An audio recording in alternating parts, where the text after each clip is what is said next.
Bismillahirrahmanirrahim. Alhamdulillahi rabbil alamin. Alhamdulillahilladzi arsala rasulahu bil huda wa dinil haqq liyuzhirahu 'ala ad-dini kullihi wa kafa billahi shahida. Ashhadu an la ilaha illallah wahdahu la syarika lah wa ashhadu anna Muhammadan 'abduhu wa rasuluh. Allahumma salli wa sallim wa barik ala abdika wa rasulika Muhammad wa ala alihi wa sahbihi wa man sar ala nahjihi wa ihtada bihadihi wa istanna bisunnati ila yaumiddin, amma ba'du. Yang dihormati Tuan Haji Ahmad Azmara selaku pengacara majlis, pengurusi yang diantar kawasid, imam-imam Masjid Sayyidina Abdullah bin Abbas, muslimin dan muslimat para jemaah sekalian, Assalamualaikum warahmatullahi wabarakatuh. Alhamdulillah, syukur kita kepada Allah Azza wa Jalla pada hari ini 11 hari bulan 11 2022 kita dapat meneruskan agenda majlis ilmu di masjid kita ini dalam program tazkirah, memperingatkan kita sendiri dan juga memperingatkan sahabat-sahabat kita, ahli-ahli masjid kita, ahli qaryah kita tentang kewajipan tanggungjawab kita di saat ini dan juga bila-bila masa saja, iaitulah bagaimana kita nak mantapkan ukhuwah sesama kita, bagaimana kita nak jaga kesatuan ummah supaya umat kita ni sentiasa kuat, tidak lari daripada landasan yang diredai oleh Allah Azza wa Jalla yang paling besar sekali sehingga melayakkan kita ke syurga nanti, insya-Allah. Jadi tajuk yang kita pilih sesuai dengan suasana semasa pada kita hari ini, iaitu mantapkan kesatuan ummah ataupun ukhuwah Islamiah dan jauhkan segala sebab-sebab yang boleh membuat perpecahan dan persengketaan sesama kita. Para jemaah sekalian, di antara isu besar, agenda besar yang dimainkan oleh syaitan, iaitulah memisahkan di antara dua yang baik. Orang yang paling menjadi agenda besar dia nak pisahkan, iaitulah apabila berpisahnya suami dan isteri. Orang ni asalnya baik-baik, tiba-tiba dihasut oleh syaitan sehingga sampai peringkat mereka boleh berpisah. Kita kata itulah yang menjadi agenda besar. Kita duduk dalam suasana yang baik, adik-beradik sama-sama kita, tiba-tiba kita juga berkelahi. Kita duduk dalam masyarakat yang aman damai, tidak ada persengketaan, hidupnya harmoni, tiba-tiba kita juga diberi suntikan ataupun sebab-sebab yang boleh menjauhkan kita sama-sama kita. Maka para jemaah sekalian, kita undur balik ke sejarah, iaitulah perjuangan Nabi sallallahu alaihi wasallam setelah Allah Taala bangkitkan Rasulullah. Maka di peringkat awal Islam, Nabi ditentang oleh siapa? Keluarga dia sendiri, anak beranak dia. Ketua pembesar yang menentang Nabi, pakcik dia, nama dia Abu Lahab.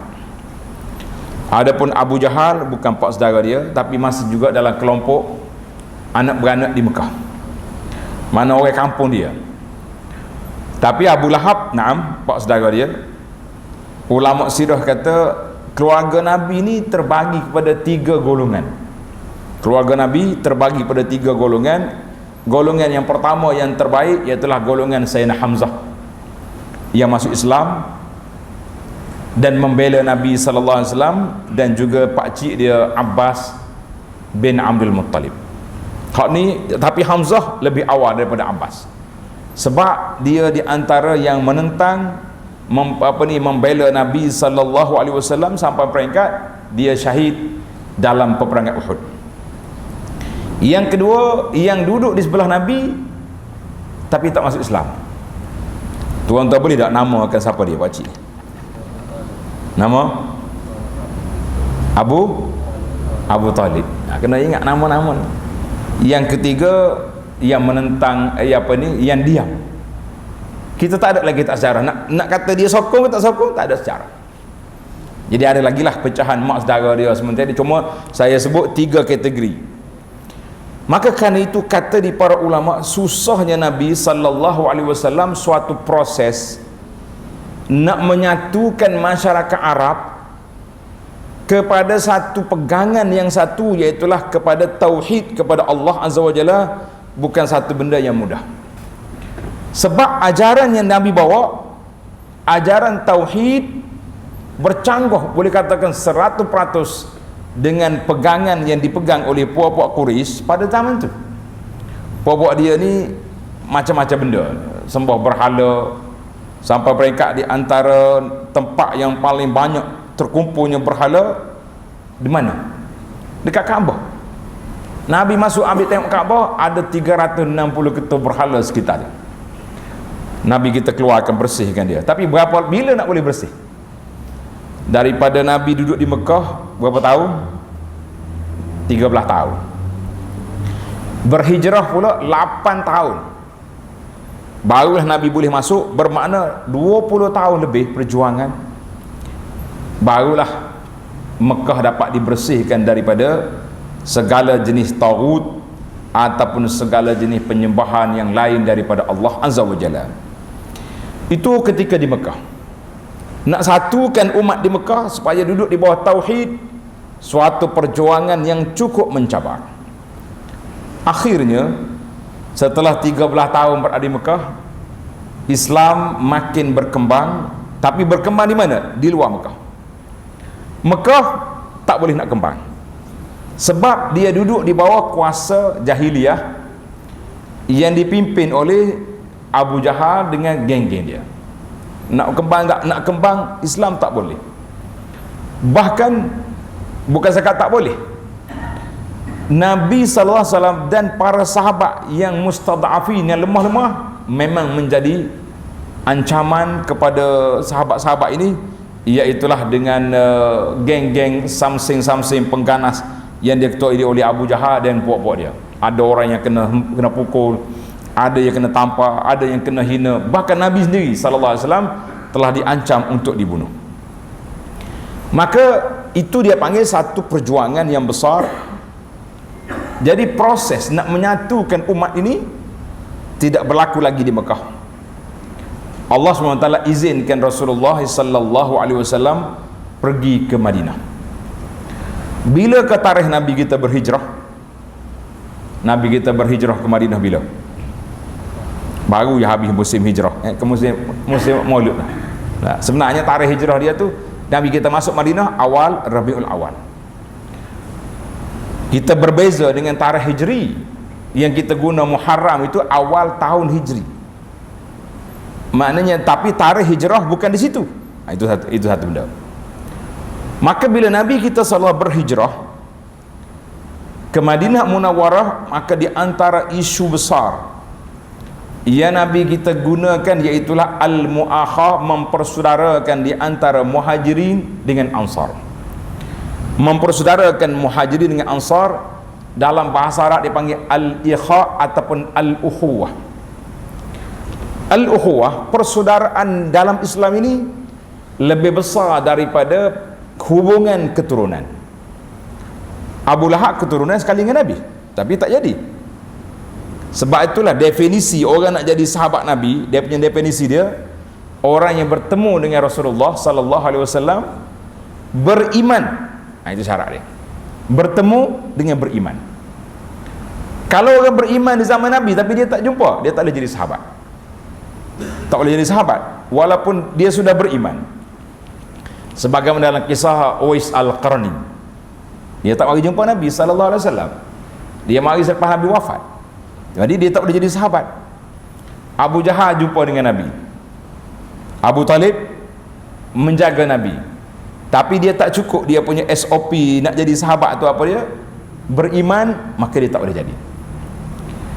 Sama juga yang pura-pura beriman, iaitulah Abdullah bin Ubay bin Salul. Tuan-tuan kenal ke nama pak cik ni? Abdullah bin Ubay bin Salul. Siapa dia ni? Ya? Barakallahu fiik. Abdullah bin Ubay bin Salul, bapa munafik di Madinah. Dia pura-pura mengaku beriman, tapi dia tak juga tidak beriman. Dia mati tidak beriman, maka dia juga tidak berhak menerima gelaran sahabat. Tak ada orang yang boleh kata Abdullah bin Ubay radhiyallahu anhu sama juga dengan orang lain yang mati tidak beriman ataupun yang pura-pura beriman. Mereka ini tidak mendapat kelayakan menjadi sahabat. Jadi orang menjadi sahabat Nabi, iaitulah orang yang ada hubungan ukhuwah yang begitu mantap, sehingga Allah Ta'ala sebut dalam surah Al-Hujurat, Nabi Allah kata innamal mu'minuna ikhwatun, sesungguhnya orang mukmin itu orang yang bersaudara. Orang mukmin iaitulah orang yang bersaudara. Kita hari ini semua orang yang beriman dalam negara kita, luar negara kita, yang duduk di Afrika ke duduk di Eropah, asalkan dia orang Islam, maka dia saudara kita. Kita kata saudara anta akhi, awak adik-beradik saya. Adik-beradik dalam bidang apa? Dalam hubungan agama. Jadi mana mantap hubungan agama dengan hubungan kekeluargaan. Kita kata agama lebih besar sebab hubungan agama bermula di dunia dan bersambung di akhirat. Bermula di dunia, bersambung di akhirat. Tapi kalau hubungan di antara keturunan saja, berada di dunia dan mungkin dia tidak bersambung di akhirat. Yang kita, tapi kalau kita dua dapat keluarga, beragama, berukhuwah, maka itu dia panggil dua darjat. Agama apa ada, hubungan kekeluargaan ada, maka orang ni dua darjat. Karena itu dalam hadis Nabi sallallahu alaihi wasallam, Nabi kita sebut ada orang ni hak dia 3, ada orang hak dia 2, ada orang hak dia 1. Boleh kata sebut orang yang dapat 3 hak, siapa dia? Ya, Ustaz tahu dah nak dengar sahabat-sahabat kita ni, dia panggil respon. Siapa dia ingat? Ada orang yang hak 3, hak 2, hak 1. Siapa? Dia panggil hukuk al-jiran, hak kejiranan.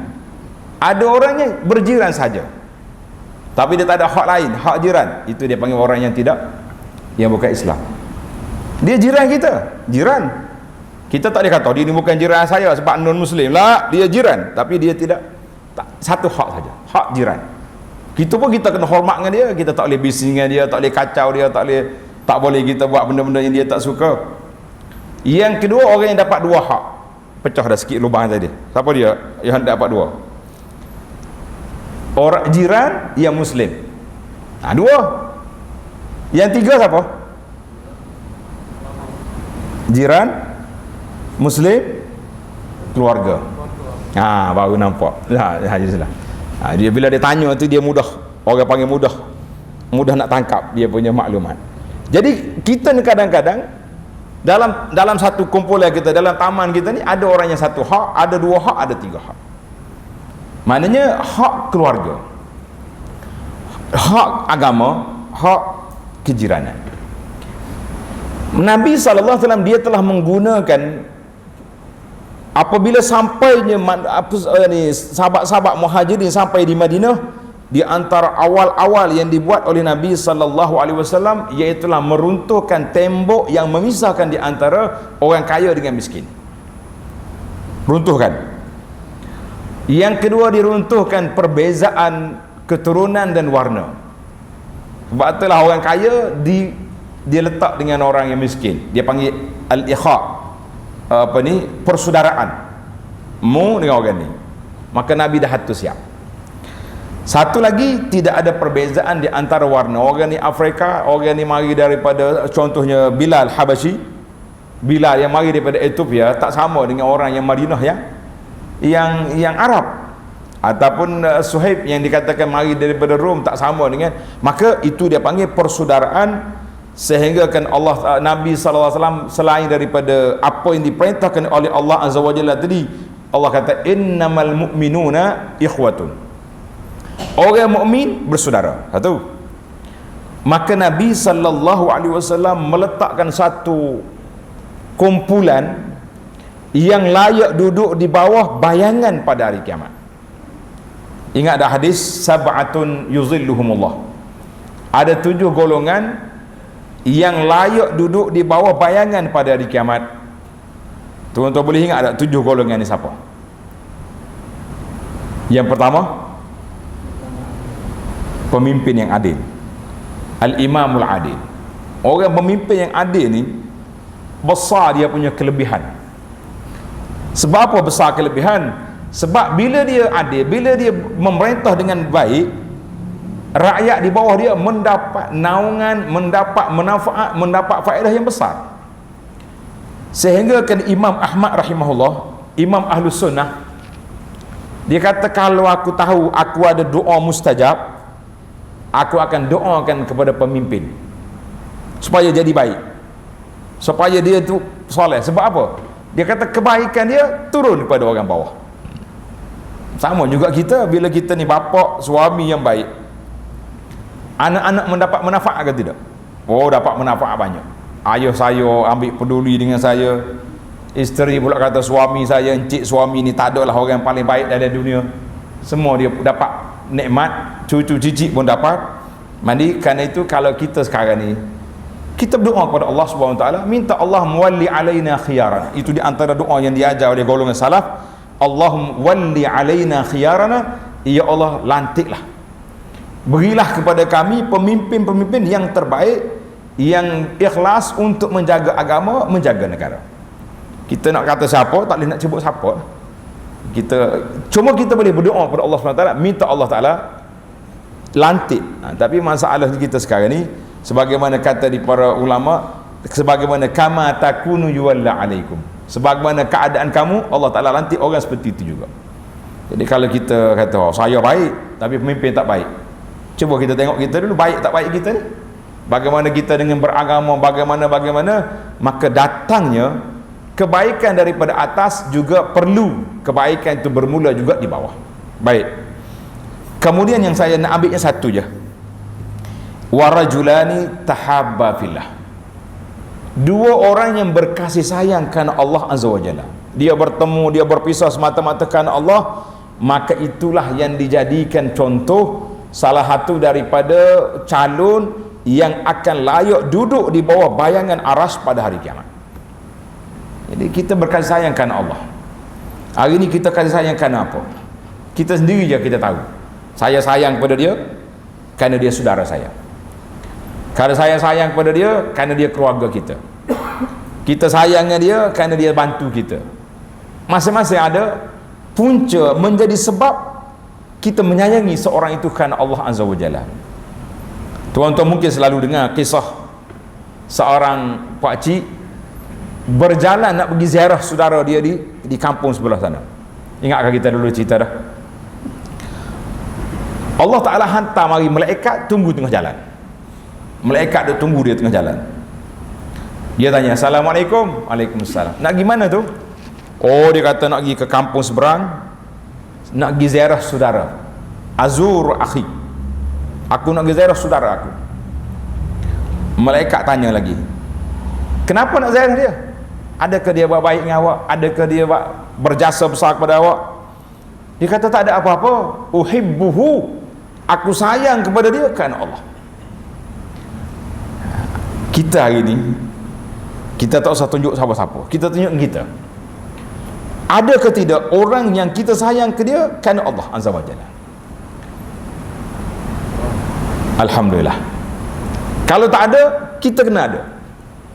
Jangan kata oh saya sayang dia ni sebab dia ni gini-gini, dia buat jasa kepada saya, dia bantu saya, dia tolong. Tak, itu ada kerana lain. Kita nak dia kerana Allah Azza wa Jalla. Allah, payah tuan-tuan nak dapat darjat ni, al-ikha' ni, darjat al-mahabbah di antara kita ni bukan satu benda yang mudah. Maka Nabi sebut itu di antara calon orang yang layak duduk di bawah bayangan pada hari yang tidak ada bayang. Jadi masalah mahabbah, masalah ukhuwah adalah merupakan satu perkara kalau kita dapat merealisasikan, kitalah akan mendapat darjat yang tinggi, mendapat keredaan Allah Azza wa Jalla, mendapat keredaan para malaikat, para nabi dan juga para syuhada. Dalam hadis ini rawahu Muslim, kata Nabi sallallahu alaihi wasallam, haulal arsy manabirun min nur. Sekeliling arah di Allah Azza wa Jalla ada mimbar, mana tempat duduk yang tinggi dibuat daripada cahaya. Kita tak usah fikirlah benda akhirat ni dengan otak kita, tak usah fikir, payah. Pagi-pagi kita duduk tadabbur surah sekarang ni surah Al-Waqiah. Bila mari bab menu makanan, wa talhim mandud, pisang-pisang yang bertingkat-tingkat. Kita duduk mikir macam pisang kampung kita je. Pisang apa yang kita nak beli? Kata pisang dalam syurga ni nama je pisang, tapi dia punya keindahan, dia punya kelazatan itu Allah Ta'ala yang Maha mengetahui. Kita tak sedut fikirlah macam mana si pisang jenis apa. Yang kita fikirnya macam mana kita nak sampai ke pisang syurga itu yang penting. Jadi tak dapat. Maka Nabi kata apa? Manabir, ada mimbar, tempat yang tinggi daripada cahaya. Allahu Akbar. Alaiha qaumun, di atas mimbar itu ada beberapa kaum yang pakaian mereka dari cahaya, muka-muka mereka bercahaya, laisu bi anbiya wala syuhada. Mereka ni bukan nabi, bukan orang mati syahid. Kalau dia nabi, kita tak peliklah dia nabi. Ataupun dia ni syuhada, orang yang berperang pada jalan Allah, mati syahid, mereka juga tinggi darjat. Tapi orang ni orang yang biasa. Nabi kata laisu bi anbiya wala syuhada. Dia bukan nabi, bukan orang mati syahid. Bagaimana kalau kita nabi tak buat kelas ni? Kita pun duk mikir tak ada harapan dah kita. Tak ada peluang dah aku ni. La, bila nabi letak tadi bukan nabi, bukan syahid, bermakna layak tak layak kita berada di situ? Layak ke tidak? Kata insya-Allah kita layak. Ini kita, tapi kelayakan tu kena ambil kelayakan tu. Duk main layak dengan mulut saja, perbuatan tak layak mana boleh. Maka Nabi kata apa? Yaghbituhumun nabiyyuna wasyuhada. Para nabi ni orang mati syahid pencemburu dengan keadaan mereka. Siapa dia orang ini? Tak nampak bekas peperangan, bukan dalam jawatan nabi. Siapa dia? Qalu, sahabat-sahabat radhiyallahu anhum, dia cerdik tuan-tuan. Kalau ada benda yang dia tak faham, ada benda yang tak jelas, langsung mereka akan minta penjelasan daripada Nabi sallallahu alaihi wasallam. Kita hari ni pun kalau kita dengar orang bercakap, kita dengar orang berceramah, ustaz-ustaz kita mari bercakap, kalau kita tak faham, tanya. Ini masalahnya, dia tak faham, dia tak tanya, tapi dia pergi ulah pula kat belakang. Itu jadi masalah. Maka timbullah perkataan yang orang tak kata. Qalu sifhum lana ya Rasulullah. Tolong Rasulullah sifatkan kepada kami siapakah mereka itu. Allahu Akbar. Sifhum lana, ya Allah sifatkan kepada kami siapakah mereka itu. Faqal, tanda tuan-tuan, al-mutahabbuna fillah. Tanda pertama, al-mutahabbuna fillah, orang yang berkasih sayang semata-mata kerana Allah. Satu. Wal mutajalisuna fillah, kita duduk-duduk semata-mata kerana Allah. Lepas solat tak ada peluang nak duduk, kita duduk dengan sahabat kita. Ataupun kalau dia tak boleh mari masjid, dah dia sakit, ataupun dia ada masalah masyarakat, wal mutazawirun, orang yang ziarah menziarahi kerana Allah.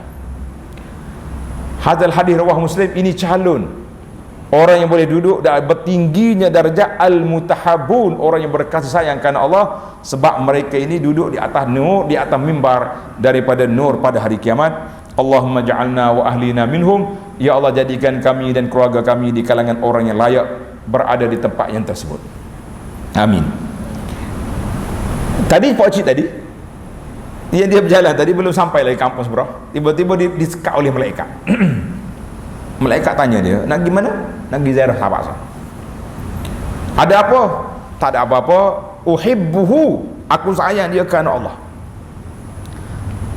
Malaikat pun setelah tamat interview, lulus dia punya interview tadi, yang mengatakan bahawa dia datang kerana Allah, dia pergi ziarah kerana Allah, maka malaikat laporkan, ana rasul rabbil alamin, aku ni bukan manusia, aku ni adalah utusan Allah. Aku utusan Allah, Allah hantar mari, bukan manusia. Maka aku nak sampaikan pesanan daripada Allah Azza wa Jalla, ahabbakallah, Allah Ta'ala sayang kepada kamu sebab kamu menyayangi saudara kamu kerana Allah Azza wa Jalla.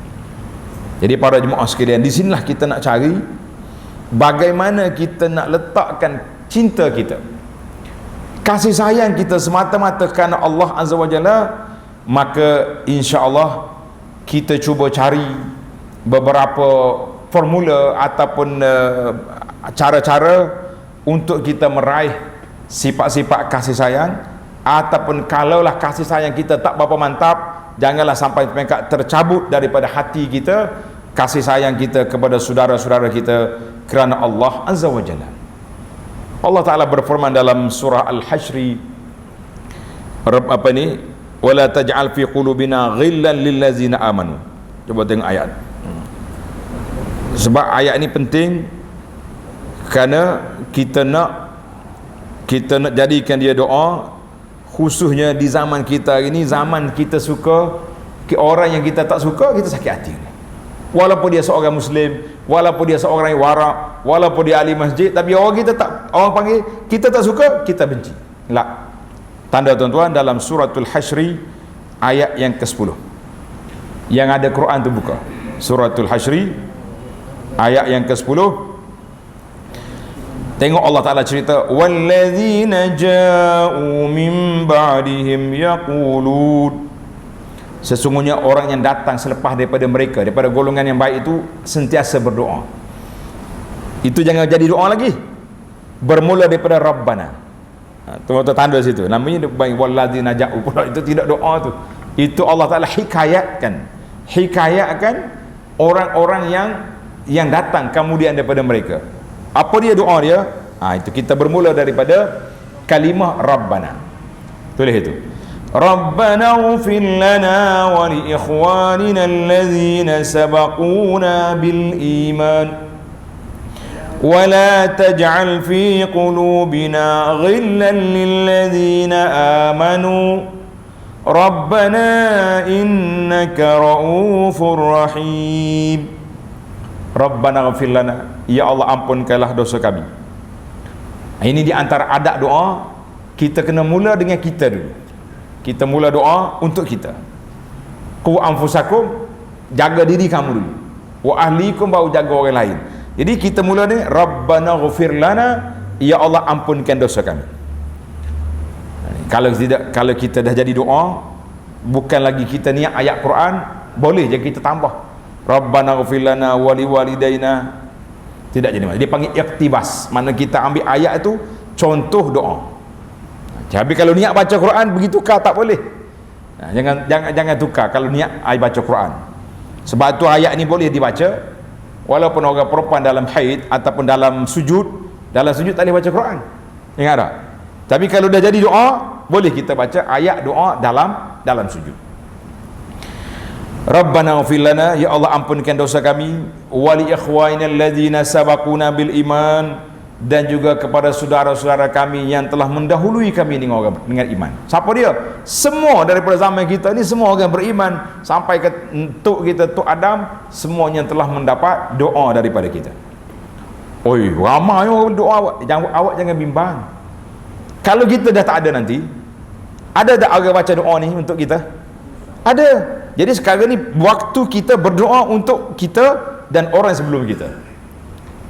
Nanti datang orang lain lepas daripada zaman kita ni, kita pula termasuk dalam kalangan wal alladzina sabaquna bil iman, orang yang dahulu daripada kamu. Kita jangan bakhil di setengah orang ni. Oh, apa doa untuk orangnya? Kita doa untuk kita je lah. Untuk kita. Kita sekarang ni kita untuk kita, bila kita mati kita menunggu doa-doa daripada orang lain. Yang kita nak tajuk kita ni duduk di sini. Wala taj'al fi qulubina ghillan lil ladzina amanu. Ya Allah, jangan kau jadikan dalam hati kami ni ghillan, perasaan tak baik, benci, tak suka, nak marah, apa sajalah kita kata ghillan ni penyakit hati. Kepada siapa? Lil ladzina amanu, kepada orang yang beriman. Rabbana innaka raufur rahim, ya Allah sungguhnya engkau rauf, engkau yang rahim, yang maha kasih sayang. Maka kita mengatakan para jemaah sekalian, doa ini sangat penting di zaman kita hari ini.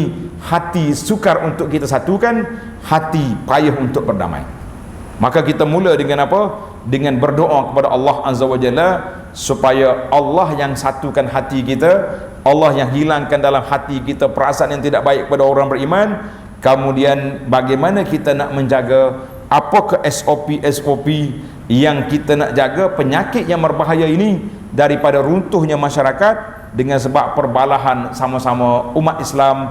Maka kita senaraikan secara pendeknya. Kalau kita nak letak yang pertama doa tadi pun boleh, ataupun kita letak yang ni dulu.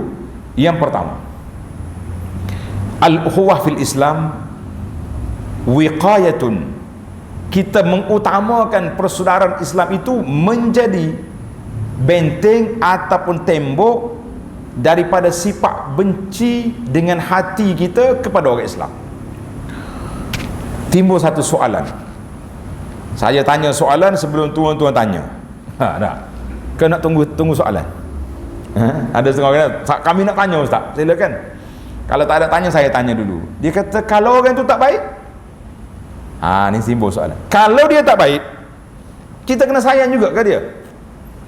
Jadi para jemaah sekalian, di sini ada timbul perbahasan para ulama. Mereka mengatakan kalau orang itu tak baik, tapi dia orang mukmin, dia orang beriman, dia mari masjid, dia solat dengan kita, tapi dia punya payahlah nak kata penyakit orang, kita taklah mulut leza, nak kata apa, kalau dia cakap menyakitkan hati, suka sakristik, suka apa ni, perli orang, maka kita kata kita sayang dia sebagai seorang mukmin, tapi kita sedih dengan perangai dia yang tak baik, kita benci perbuatan dia.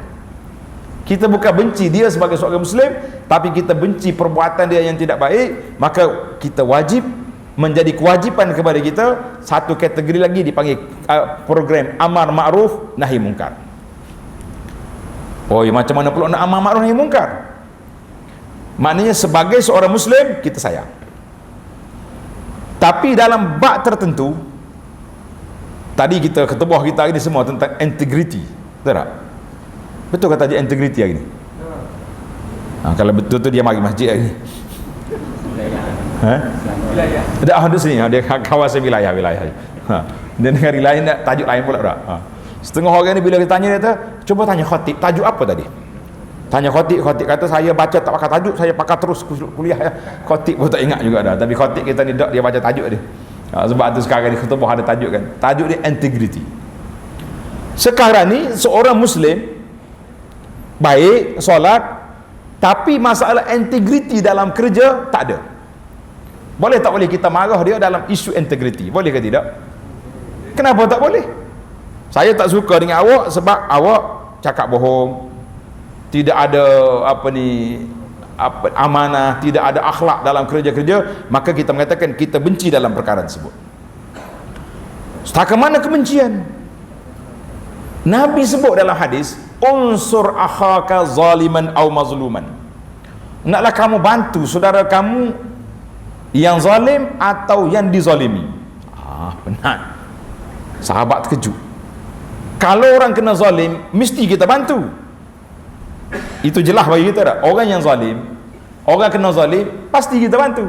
Tapi az-zalim, orang yang zalim, macam mana kita nak bantu pula? Macam mana kita nak bantu orang zalim? Pergi tampar dia ke macam mana? Nasihat. Bagi nasihat, sekat dia daripada kezaliman. Itu cara. Dan Nabi kata sallallahu alaihi wasallam, maknanya orang yang zalim, cara kita nak bantu dia, kita jangan bagi ruang kepada dia untuk terus melakukan kezaliman. Kita bagi nasihat, kita tarik tangan dia turun awak, kita pergi jangan bagi laluan kepada dia untuk terus melakukan kezaliman. Itu juga termasuk kita menolong saudara kita supaya kita terus membenci orang-orang ini. Jawabnya kita benci kepada mereka dalam perkara yang tidak baik dengan hati kita, ataupun terpaksa dengan lidah kita kerana sesuatu perkara, maka itu masih lagi dalam skop kita tidak benci kepada keimanan dia, tapi kita benci kepada perangai. Itu satu.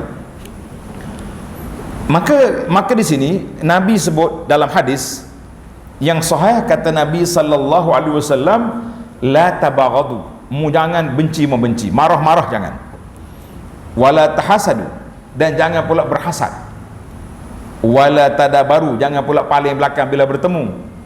Wa kunu ibadallahi ikhwana, adalah kamu menjadi saudara hamba-hamba Allah Ta'ala yang bersaudara. Kemudian Nabi bagi tempo, wala yahillu li muslimin an yahjura akhahu fawqa lebih daripada 3 hari. Tidak halal bagi seorang muslim meninggalkan, putus hubungan dengan saudara lebih daripada 3 hari. Kita hari ni berapa hari dah kita tak bertegur siapa? Ada orang-orang yang kita tidak bertegur lebih daripada 3 hari? Ada? Hak lain tu. Dia kata lah banyak tahu dah tak jumpa, tak tegur di tempat lain. Mana tak bertegur ni bila bertemu. Dia masuk pintu kanan, kita keluar pintu kiri. Jumpa depan tak bertegur siapa. Ini nak. Tapi ustaz, saya walaupun tak bertegur siapa, setiap kali setiap kali musim raya hantar kad raya, maaf zahir dengan batin. Sekarang ni siapa baik? Kita baik ke kad raya baik? Siapa yang baik sekarang ni? Awak baik ke kad raya baik? Sudah payah nak jawab dah lah. Kad raya baik kan, sebab dia maha zahir dengan batin. Kita jumpa hari raya dengan Tuhan, tolong tangan kot lain dah. Macam mana kita nak kata? Ini sukar. Sebab tu masalah al-hub, cinta kasih ni benda yang terdetik dalam hati, benda yang ada dalam hati. Cuma oleh kerana benda dalam hati, macam mana kita nak nampak perkara dalam hati, maka itu bukti, dia minta supaya kita buktikan. Kita baru yang melalui bulan Rabiul Awal, tuan-tuan semua semangat belaka kita ni, alhamdulillah, cinta kepada Nabi SAW. Betul ke tidak? Oh tidak, tak cukup selawat duduk kita berdiri lagi. Semangatnya. Habis waktu tak ada apa-apa, tak ada majlis, orang azan sebut nama Nabi, datang ke tak datang masjid? Dia kata sensitif tu ustaz, jangan tanya. Kita tak pergi tu bukan tak nak pergi. Habis hujan. Mana?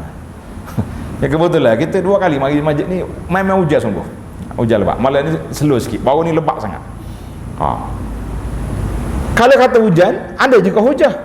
Ada kan dalam hadis tu. Makna di antara keuzuran yang diberi untuk tidak pergi masjid hujan. Baik kalau lagi tak hujan, kita nak jawab apa depan Tuhan? Baru ni hujan. Ni minggu ni semalam hujan, hari esok tak hujan. Kenapa tak pergi juga? Nak kata apa?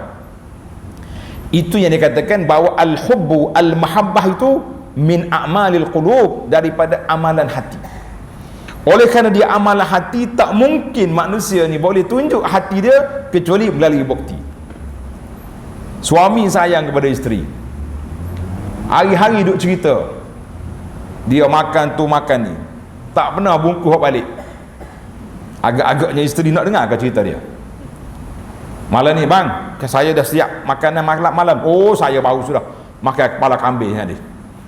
Malam esok makan, mana aku punya? Tak pernah buat balik.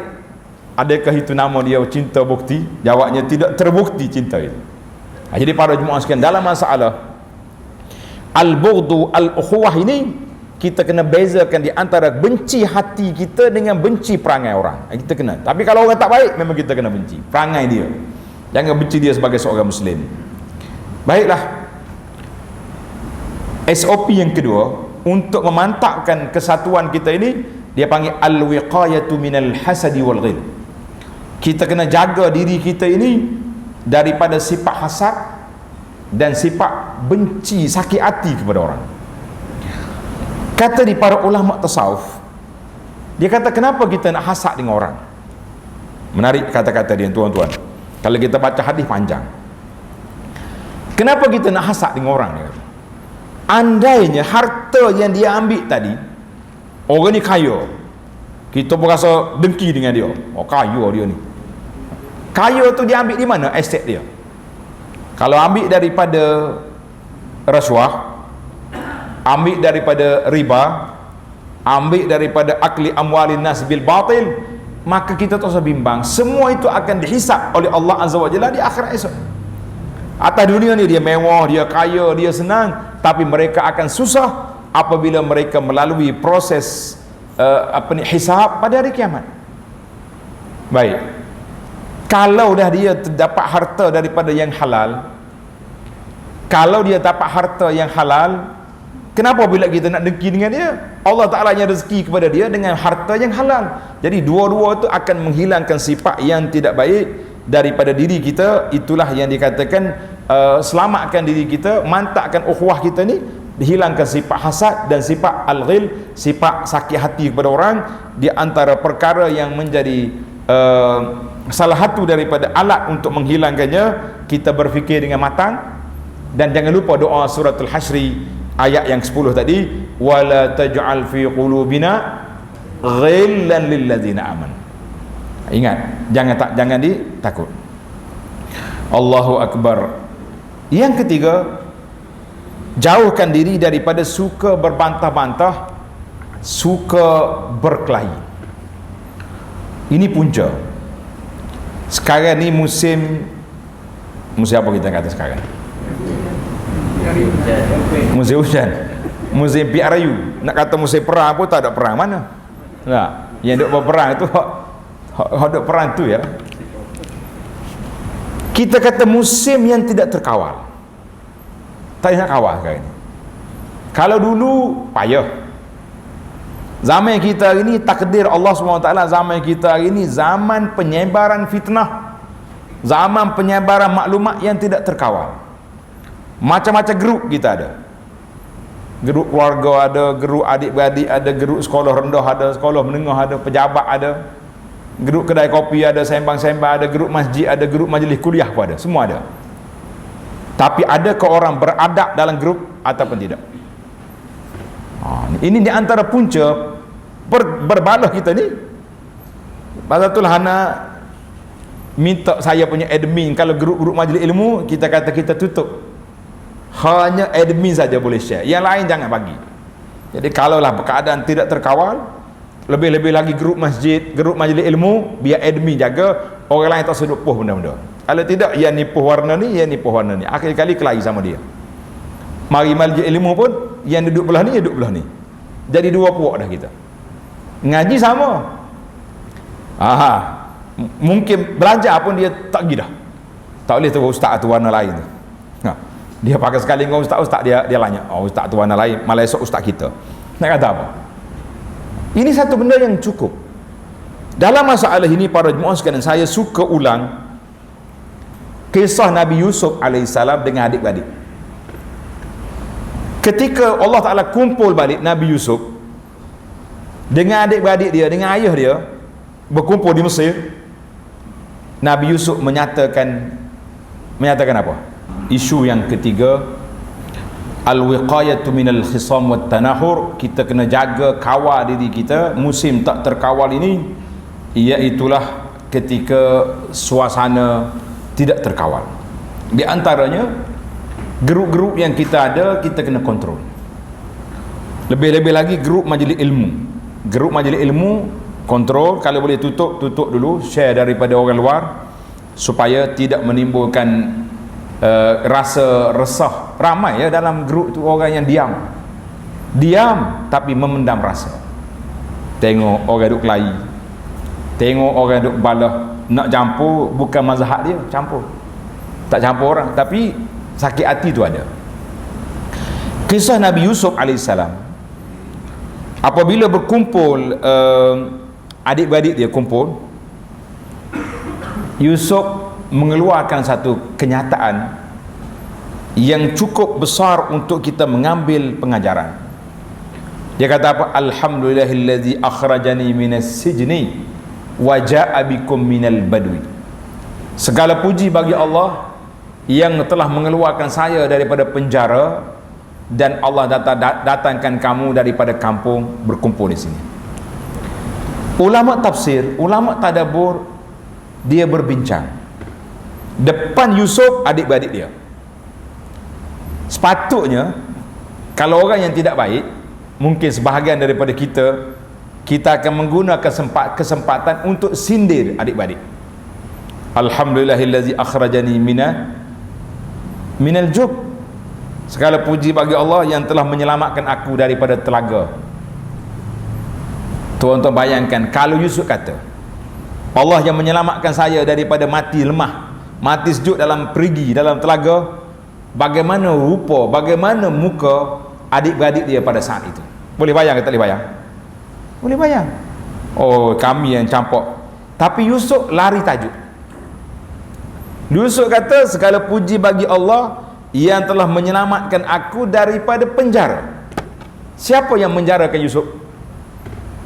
Yang penjara yang Yusuf siapa? Imra'atul Aziz, perempuan di Mesir itu, isteri pembesar Mesir itu yang penjara. Adik-beradik dia tak ada isu dengan Yusuf dalam masalah tajuk yang dibincangkan.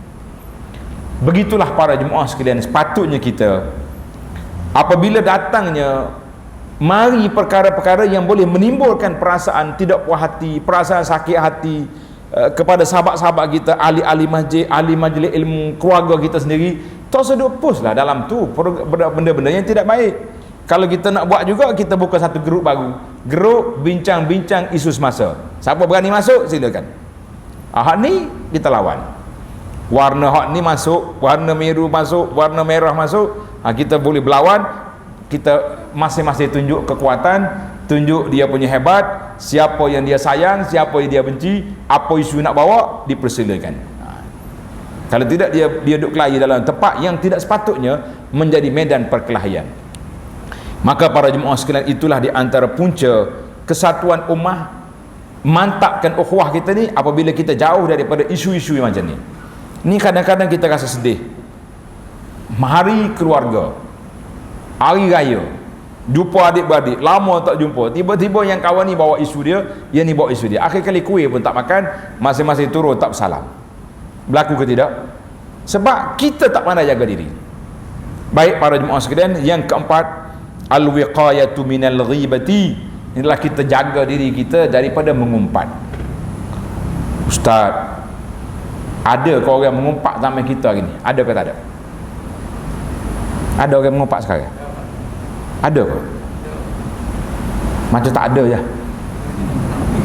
Tak ada. Malam ni contohnya, ada perhimpunan besar dekat luar, dia tulis tajuk apa? Majlis penjelasan, menjelaskan isu semasa. Tak ada pengumpat. Tapi kalau kita pergi dengar, semua pukul orang belakang, yang ni pukul sini, pukul sini. Patut dia tulis majlis mengumpat perdana, baru puas hati. Kita nak pergi pun fikir 10 kali, aku ni tak banyak pahala ni, pergi mengumpat perdana malam ni, habis pahala aku bagi ke orang. Jadi kita tak ada. Jadi kita ingat, kalau betul dia buat, Nabi sendiri sallallahu telah memberi definisi mengumpat. Nabi kata, zikruka akhaka bima yakrah. Mengumpat itu maknanya kamu sebut perkara yang tidak disukai oleh saudara kamu, benda betul tapi dia tak suka, itu mengumpat. Tetapi kalau kita sebut benda yang tak betul, benda tak betul, kita pergi sebut, itu dipanggil faqad bahattahu, kamu telah memfitnah orang itu. Itu beza di antara mengumpat dengan memfitnah. Maknanya kita ni duduk antara dua je, sama ada mengumpat dosa besar, memfitnah lagi besar. Jadi dua perkara inilah yang kita tak tahan hati hari ini. Para jemaah sekalian, banyak kali dah saya bawa kepada cerita tuan-tuan dan juga para jemaah sekalian, bahawa kita akan bertemu dengan Allah Azza wa Jalla. Bila kita akan bertemu dengan Allah, semua perbuatan kita akan dihisab. Kita akan melalui proses yang berat di hadapan Allah Azza wa Jalla. Yauma yaqumun nasu li rabbil alamin, pada hari manusia akan berdiri di hadapan Allah. Dan setiap orang akan menerima suratan amalan. Ashabul yamin ma ashabul yamin, orang yang belah tangan kanan dapat surat tangan kanan, apa yang bahagianya mereka. Wa ashabus shimal, tangan kiri. Maka kata di para ulama yang beri peringatan, dia kata apa? Suratan amalan yang kita nak baca di hadapan Allah, tulis tuan-tuan. Kalau nampak teruk sangat dalam grup tu, orang tak peduli, tulis kata-kata ni. Suratan amalan yang kita nak baca di hadapan Allah, kitalah penulisnya. Tuan-tuan nak baca apa di hadapan Allah?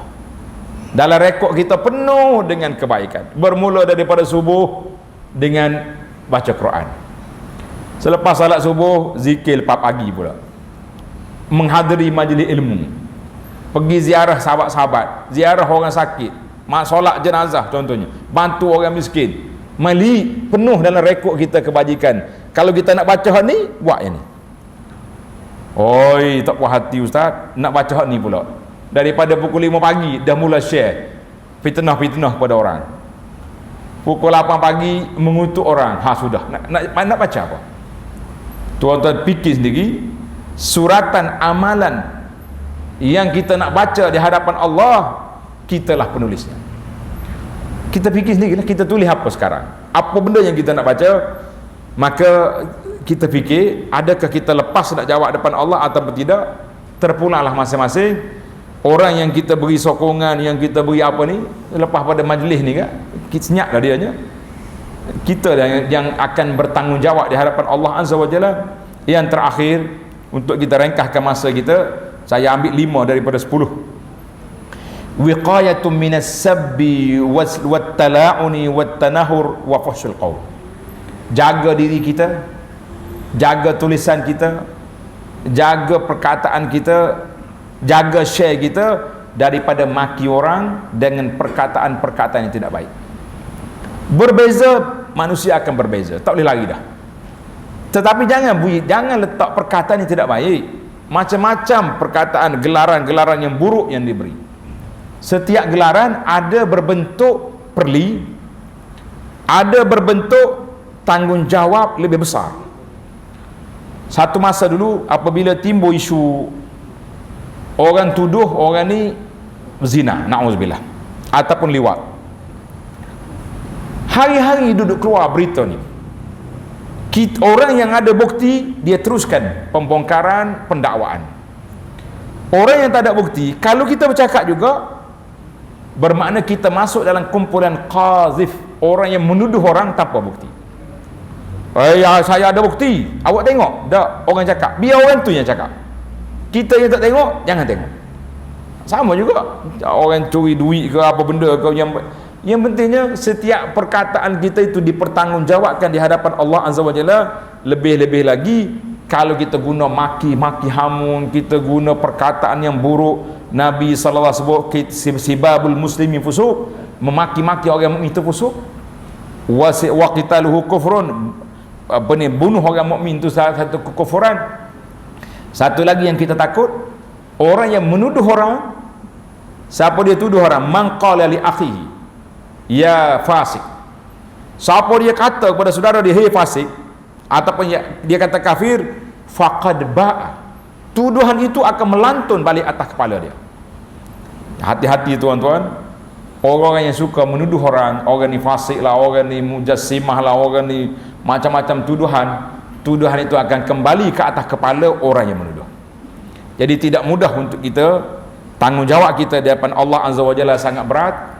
Berhati-hati tuan-tuan, dosa yang lain sudah banyak, cukuplah, jangan kita tambah lagi dosa-dosa, perkara-perkara yang tidak baik yang kita nak baca di hadapan Allah Azza wa Jalla. Mudah-mudahan dengan kita jaga 5 perkara ini, mudah-mudahan kita dapat memantapkan persaudaraan sama-sama kita dan menjaga kesatuan ummah dalam masyarakat kita, dalam komuniti kita, dalam masjid kita. InsyaAllah itu jalah yang dapat kita tazkirahkan. Mudah-mudahan menjadi peringatan bersama. Subhanakallahumma wa bihamdika asyhadu an la ilaha illa anta astaghfiruka wa atubu ilaik. Wa sallallahu ala nabiyyina Muhammad wa ala alihi wa sahbihi ajma'in. Walhamdulillahi rabbil alamin. Wassalamu alaikum warahmatullahi wabarakatuh.